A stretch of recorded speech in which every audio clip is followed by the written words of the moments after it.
Welcome back to Basic, Havoc. My name's Logan Shepard. I'll be your guide for this refresher course. This training will take you through tactical movement, weaponry usage, vehicle piloting, and base operations. You can move forward, back, strafe left, and strafe right with the movement keys. All of your controls can be customized to suit your taste via the options menu. Practice moving around, then meet me in the next section.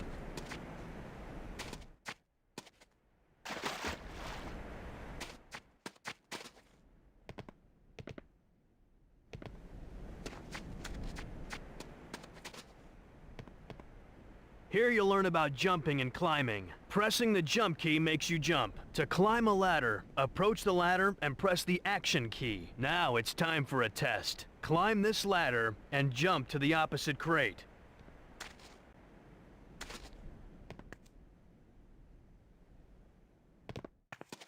Looks like you've got it. Now, let's cover your EVA unit. That device on your left arm is called EVA, short for Electronic Video Assistant. The most important thing EVA does is track mission objectives. I'll activate your first mission objective. Notice EVA announced the objective and indicated the location on your radar in the lower left-hand corner with a green star. Mission objectives come in 3 different varieties: primary, secondary, and hidden objectives. The green star indicates a primary mission objective. Objectives of this type must be completed for mission success. The data link includes a map, mission data, and a dynamically updated combat database. You can access any data link screen by pressing the EVA key, which activates the most recently viewed EVA page. That covers it for EVA. Just remember to refer back to your data links whenever you need tactical information.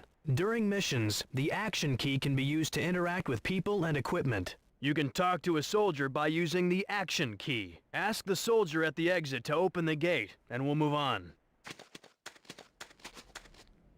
Looking good here, sir.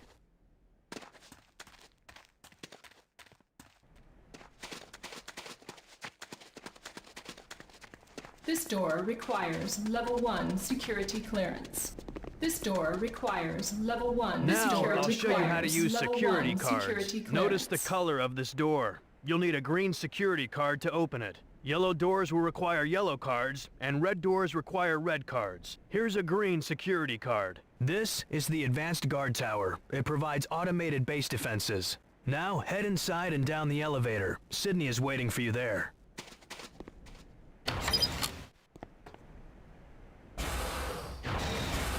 Hey Havoc, here you will learn more about your electronic video assistant, EVA for short. On the bottom of your display are 2 meters, one for health and one for armor. As you take damage, these meters decrease. Armor reduces the amount of damage you take. Here's an example. Watch what happens when I shoot you. Hey, is that necessary? Notice your health has decreased. As it gets lower, the meter turns yellow, then red to indicate you are near death. Now it's time for power-ups. This is a health power-up. Pick it up and I'll continue. As long as you're not gonna shoot me again. Your health meter is full again. Now let's try an armor power-up. Pick this one up and I'll continue. Now your armor meter is full, meaning your armor is completely intact. Now watch your health and armor meters again. You wanna cut that out? That's the last time. Honest. Notice how your armor was damaged, but you lost less health. Okay, you should be clear on power-ups, so let's move on to your radar. In addition to mission objectives, your radar shows the position of infantry, vehicles, and buildings. Radar shows your immediate surroundings, but your overhead map provides a more strategic view. Press the map key to take a look at your overhead map. Infantry appear as circles. Note the yellow circle showing my position on the radar. GDI units appear in yellow. Nod units in red. Neutral units appear in white. Watch the red triangle representing the Nod vehicle as it passes on the radar. Notice the yellow square indicating the position of this GDI building. Actually, it's showing the position of the master control terminal, but we'll cover it later. Don't wanna confuse the grunt, huh? Building operations are part of another tutorial. Speaking of other tutorials, let's get moving. I'll have Eva highlight your next mission objective. Back to the tour bus. I'll catch you later.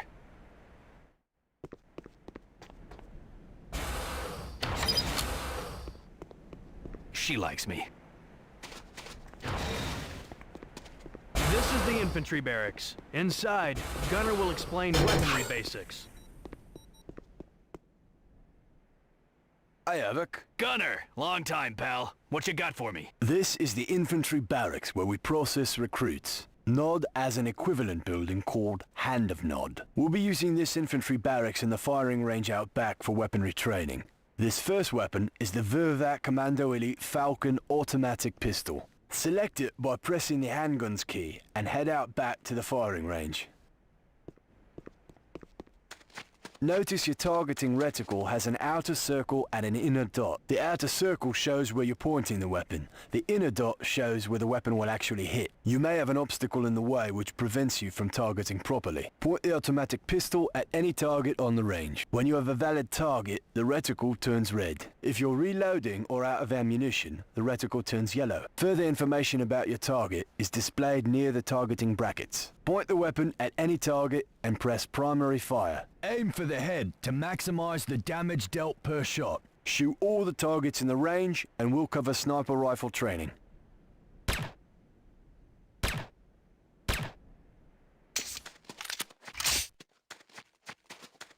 Next is the Havoc R59 Pierce sniper rifle. Select the sniper rifle by pressing the sniper weapons key. This weapon serves two functions: accurate long-range targeting and sound detection. Use secondary fire to activate the scope. You can zoom in and out using the zoom control keys. The weapon is equipped with a directional microphone, which can pick up conversations at long ranges. Use secondary fire again to deactivate the scope. Only your automatic pistol has infinite ammunition. You need to watch ammunition for other weapons, like this sniper rifle. The remaining ammunition in your clip and the total count of remaining ammunition is shown at the bottom of your display. Another indicator of ammo loss is your targeting reticle. If it turns yellow, you are either in need of reloading or out of ammunition. Red means fire, yellow means I need ammo. Gotcha. To reload a weapon, press the reload key. If you need more ammunition, a power-up is ready near the firing range. Eliminate all targets and come back for the automatic rifle.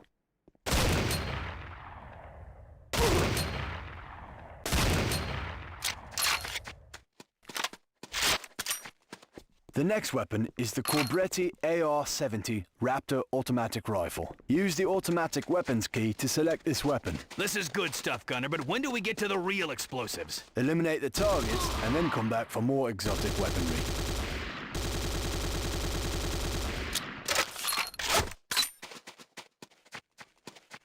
Next up is the Sackles A 66mm type R12 Locust automatic rocket launcher. Select this weapon by pressing the rocket launcher key. Now you're talking. Take your time destroying all the targets. Come back in when you're done. Let's move on to your line of work. Press the mines key for remote C4 explosive. Use primary fire to place the C4 charge on a target. Then, move to a safe distance before detonating with your secondary fire. This is a lot to swallow in one sitting. You'll get it. You're a quick study. We have one last item. Come back when all targets have been destroyed.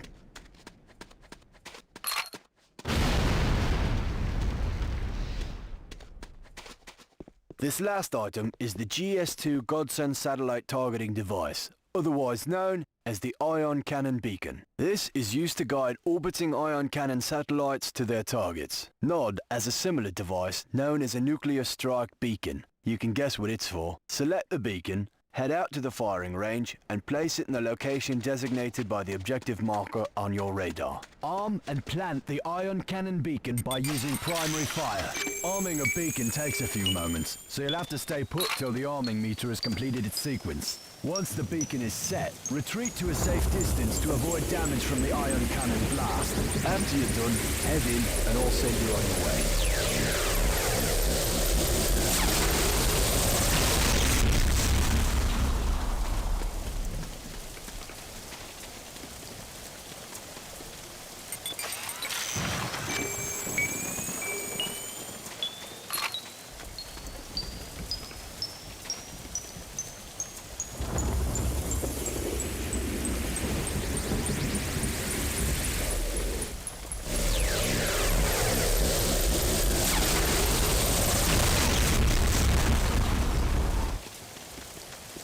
That's not all the weaponry you'll encounter, but these instructions should get you started. Now, I believe you to go to the weapons factory. I'll indicate your next location on your radar. Stay safe out there, mate. Thanks for the class, Gunner. I'll see you on the field.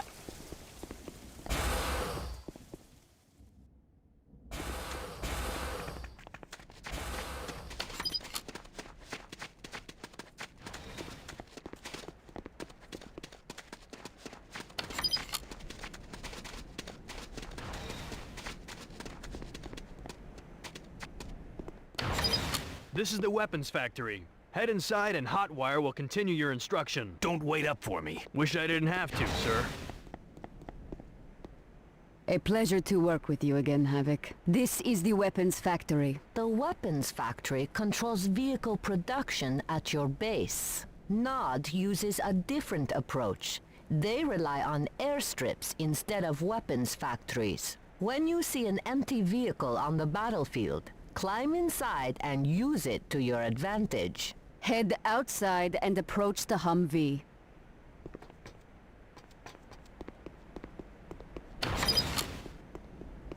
While facing the first person in the vehicle is the driver. Next is the gunner. Others are passengers if the vehicle carries other personnel. If you are the only person in the vehicle, you are simultaneously driving and gunning. Aim the machine gun with the targeting reticle and drive with the movement keys. Press forward to accelerate and backward to brake or reverse. Take the Humvee around the entire track to complete the next objective. Follow the blue stars on your radar.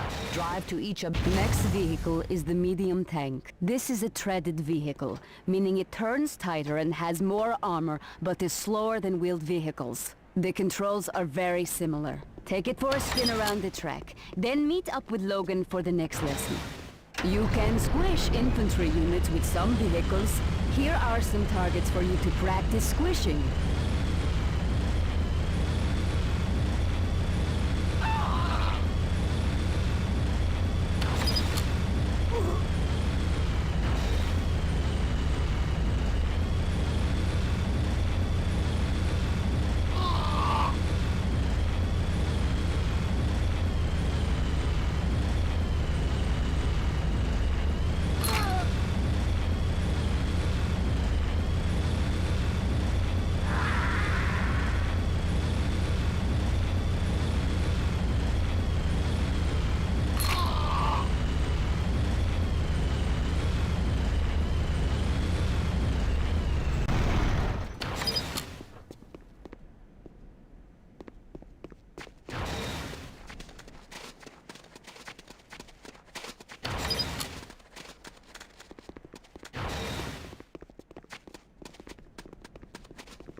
This is the Tiberium refinery.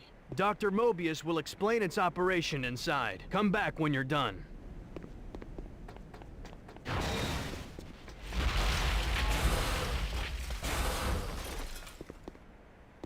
Welcome, welcome. I am Dr. Ignacio Mobius.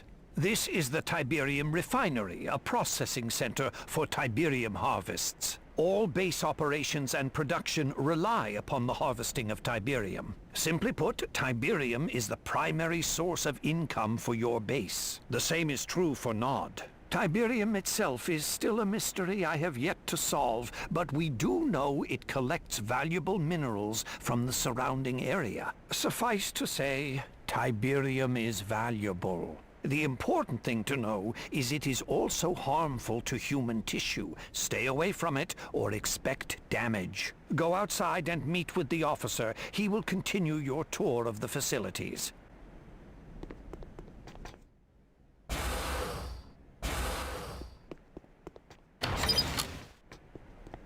You ready? Our next stop is the power plant. Follow me.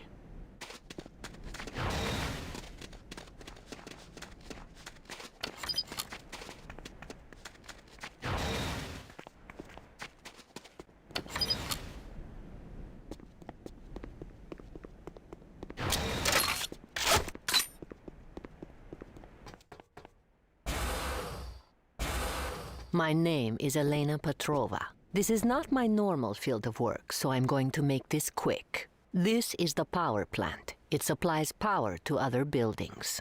Destroying a power plant will shut down other structures. Watch what happens when the power plant is disabled. Some of the affected buildings will have slower operation and production. Others shut off entirely. Keep in mind, not every building requires power to function. We are finished. Meet up with your guide outside.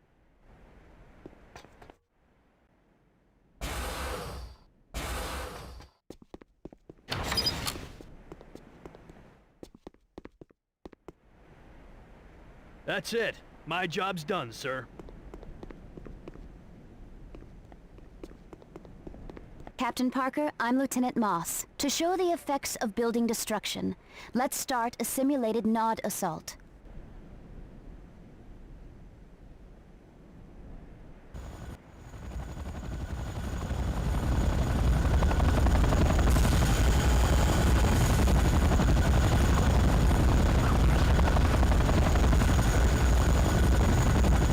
Let's continue.